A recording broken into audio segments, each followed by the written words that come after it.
What up? It's been a long time, but I've had let me just get comfortable. I've been doing a lot of stuff, so it's kind of been a while, but no time like the present. So, Marilyn Manson, big fan of his. I have been for a long time, ever since I was about like 11 or 12. Um, I've liked all his stuff. He's probably my favorite artist, etc., etc. And he just released his 11th album, We Are Chaos, last Friday. And I thought I would just do a quick kind of review about it. And yeah, so I'll start off with the strengths. Well, actually, you know what? I won't. So I didn't really like Heaven Upside Down that much. I like the production. This, just like I don't know, like Tattooed in Reverse. Like, what is that, dude? That's not a good song. So when this album came out or like it was announced, the single, the title track, I actually really enjoyed, which a lot of people didn't. I like the acoustic guitar. I like the chorus and whatever. It was I liked it. So I was pretty anticipated. I pre-ordered it. I got the Target CD, which has 2 bonus tracks on it, which I'll kind of talk about. So anyway, high anticipation. I was looking forward to kind of like a return, because Heaven Upside Down I thought was so lackluster. And this came out, and I've listened to it, I want to say about 3 times. And that's like sitting down, not doing anything else, just straight listening to it. And I'm kind of disappointed. I'm not gonna lie, I'm kind of disappointed. But we'll get into the strengths here. I like Shooter Jennings in general. I like him as a songwriter, as a singer, whatever. I think he's cool, especially considering he does mostly country, but it's not bad country. It's pretty outlaw. It's pretty badass. So I like that. So I was looking forward to this. I was looking forward to that. So, and I think he does a lot of the musicality on it. His band does some stuff. Manson's band does some stuff. And I think they pull it off really well. It can mix. It's, you know what, they've got some good songwriting on there. They have some cool melodies on there. And, you know, like, there's a fiddle in one song and like pianos and stuff just kind of scattered around, which for a Manson record is kind of weird. But I think it works pretty well. I think Shooter did a good job. Yeah, songwriting totally different from the last albums. Tyler Bates was on the last 2. And he stepped out in like, I want to say like 2018, early, like after he broke his leg or something. Manson broke his leg. And so yeah, it's kind of, it's fresh. It sounds fresh. It's catchy. It's very personal. Manson has said it's the most personal record he's ever put out. So that, you know, it's kind of cool. And I like the second side a lot. Now the weaknesses are a bit long. I fucking hate the production on this thing. The production, not a fan. I liked Tyler Bates' style of production, which was stripped back.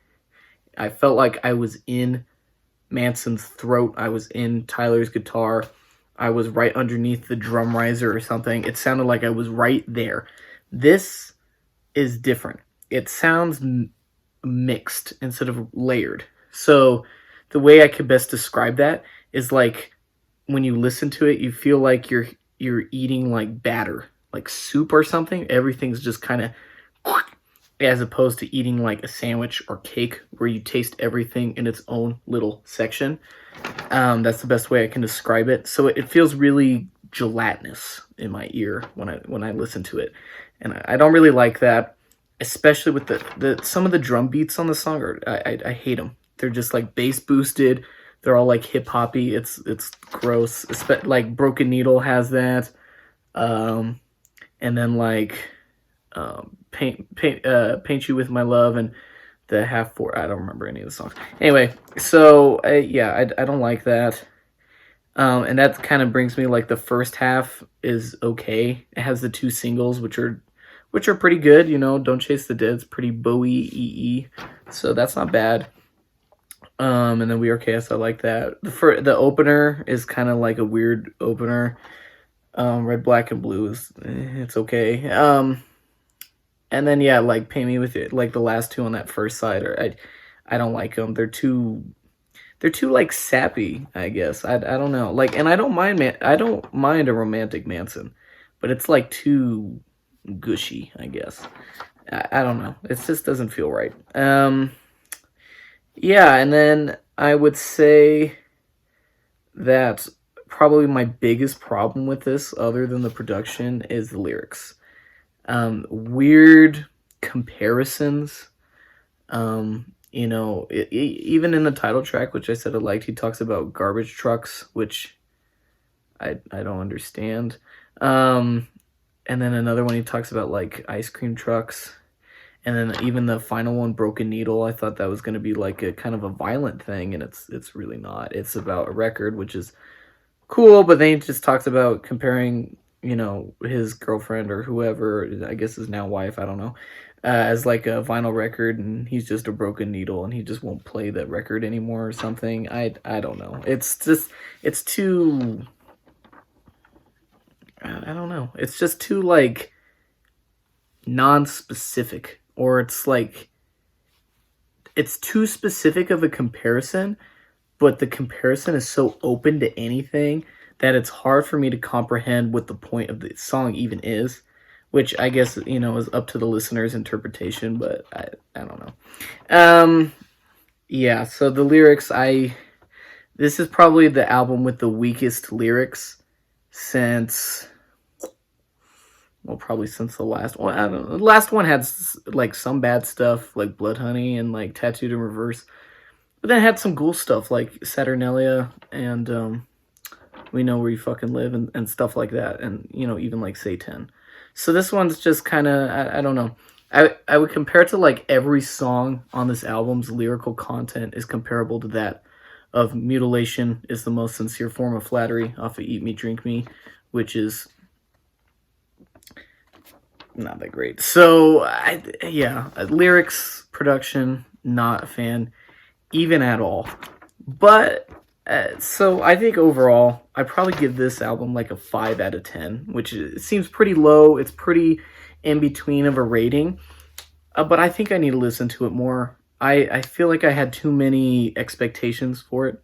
I was expecting it to be typical Manson stuff, which is more on the heavy side, and this one's, well, that's not true. But I expected it to be more punchy, I guess. That would be a good word. More punchy. And this one is just kind of Manson being himself. He's making pop culture references and things that make sense in his own head, but really doesn't give an explanation for it.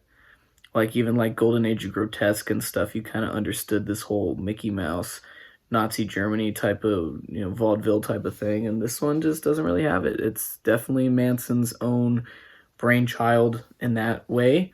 And to a longtime Manson fan, that's just kind of weird. It's kind of weird to see him just be himself, I guess. But I think it'll grow on me. It's got cool melodies. It's got good. It's got excellent songwriting, I think. So yeah, 5 out of 10. It'll probably grow on me. It's just different. It is just different from the usual stuff. So I thought I would just record this and put this out there before I forget, and whatever. So thanks for tuning in. Tell me what you thought of it. Do you have a favorite track?